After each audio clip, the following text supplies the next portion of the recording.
आज भी उसके कानों में अपनी देवरानी के शब्द गूंज रहे थे।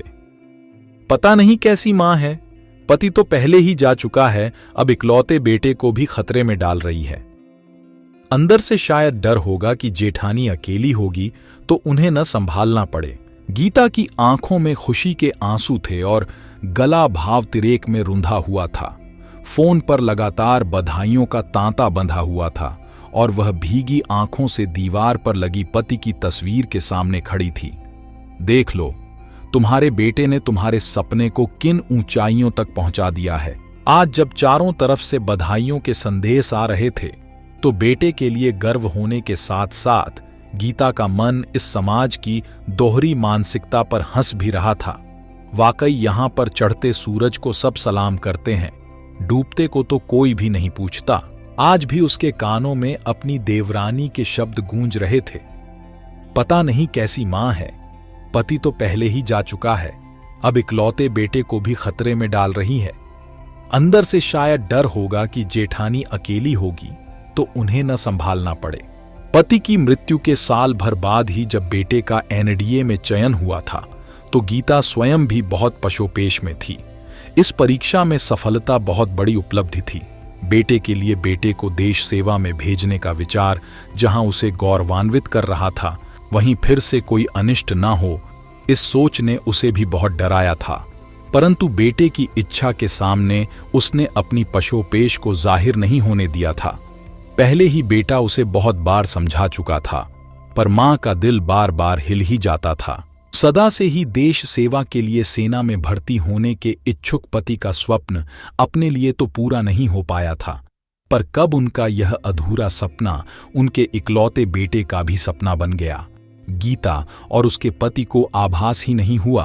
बचपन में सैनिक स्कूल में प्रवेश न मिल पाने को शायद उसने एक चुनौती के रूप में स्वीकार किया था और धीरे धीरे यह चुनौती उसके लिए एक जुनून बन गई थी। पिता की मृत्यु के बाद जब उसने एनडीए की परीक्षा देने के लिए अपनी मां गीता से अनुमति मांगी थी तो गीता बहुत घबराई थी। पति को खोने का जख्म अब भी ताजा था, कुछ और गलत ना हो जाए, यह विचार उसे बेटे को अनुमति देने से रोक रहा था। एक क्षण के लिए गीता को भी यही लगा था कि कहीं ऐसा तो नहीं कि पिता की अधूरी इच्छा को पूर्ण करने की जिम्मेदारी अपने कंधों पर लेना चाहता है। परंतु बेटे के उत्तर ने उसके मन से यह बोझ उतार दिया था, लेकिन फिर भी इकलौते पुत्र को स्वयं से दूर भेजने का विचार उसे डरा रहा था। लेकिन यहां भी 17 वर्ष के उस किशोर ने अपनी मां को समझा दिया था, अगर सभी ऐसा समझने लगेंगे तो फिर कौन जाएगा सीमा पर रक्षा के लिए। देश सेवा का अवसर हर एक को नहीं मिलता। भाग्यशाली होते हैं वो लोग जो इस योग्य समझे जाते हैं, और अनहोनी तो कभी भी कहीं भी किसी के भी साथ हो सकती है। क्या अनहोनी के डर से हम सड़कों पर चलना बंद कर देते हैं? नहीं ना। तो फिर सेना में भर्ती होना अपवाद कैसे हो गया? मुझे पता है पापा होते तो आप इस विषय में दूसरी सोच भी अपने मन में ना आने देती, लेकिन अब स्थिति अलग है। फिर भी इस स्थिति से निपटना हम दोनों को ही है। बेटे की समझदारी भरी बातें सुनकर गीता अपने मन के डर को भगाने में कामयाब हुई थी और हृदय तल से बेटे को आशीष दिया था। और उसी आशीष का परिणाम था कि प्रथम प्रयास में ही बेटे का चयन हो भी गया था। उस वक्त भी बधाइयों की कड़ी लगी थी, लेकिन उसके साथ साथ बहुत से दबे दबे स्वर भी सुनाई पड़े थे, उन लोगों के जिनके बच्चे असफल हुए थे। पीठ पीछे बातें करने वालों के भी दो गुट थे।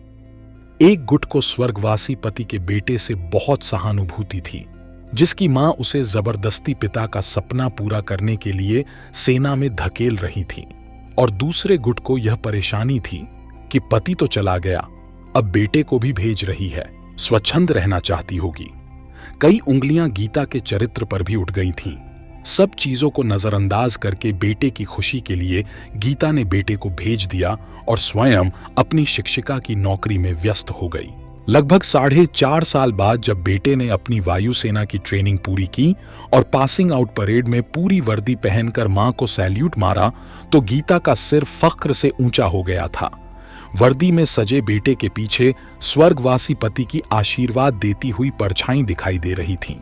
बीते वर्षों में सुनी हुई सारी कड़वी बातें और अपने ऊपर लगे सारे आक्षेप उस एक पल के सामने फीके पड़ गए थे जहां स्वयं की नियुक्ति हुई बेटा गीता को अपने साथ ले गया। बस मां, बहुत अकेला रह लिया आपने, नौकरी छोड़ो और मेरे साथ चलो। गीता भी पूरे मान के साथ बेटे की दुनिया बसाने चल पड़ी। समय के साथ साथ बेटे का घर परिवार भी बसा और वायुसेना में भी सीढ़ी दर सीढ़ी ऊपर चढ़ता गया। पर मां के सम्मान में ना तो कभी बेटे ने और ना ही कभी बहू ने अंतर आने दिया।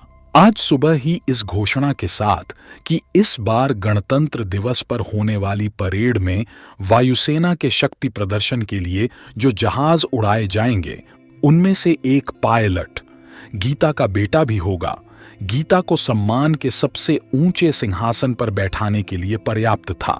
पारिवारिक व्हाट्सएप ग्रुप में जैसे ही यह खबर बेटे ने डाली, बधाइयों के फोन शुरू हो गए थे और अब पीछे पीछे उठने वाले अस्फुट स्वर भी मौन हो चुके थे, क्योंकि गीता की तपस्या और उसके बेटे की सफलता की गूंज कहीं ज्यादा दूर तक फैल गई थी।